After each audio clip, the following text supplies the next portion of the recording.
Sejumlah pegawai PT Feritra Sentosa Internasional atau Paytren mengadukan Yusuf Mansur selaku pemilik perusahaan ke Dinas Tenaga Kerja atau Disnaker Kota Bandung. Hal tersebut lantaran Yusuf Mansur disebut tidak membayar gaji selama beberapa bulan.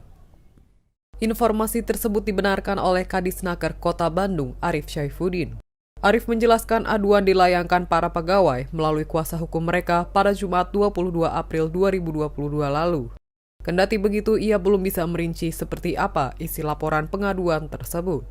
Tapi yang pasti Disnaker Kota Bandung akan menggelar mediasi dengan kedua belah pihak.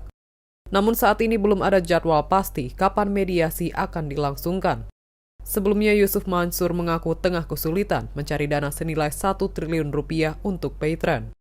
Pengakuan itu dikemas dalam sebuah video yang kemudian viral di media sosial.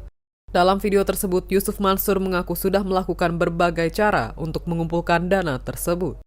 Rencananya dana akan digunakan untuk membenahi bisnis aset manajemennya yang kini tengah digugat oleh sejumlah pihak. Hingga berita ini diturunkan, belum ada tanggapan dari pihak Yusuf Mansur.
Terima kasih sudah nonton.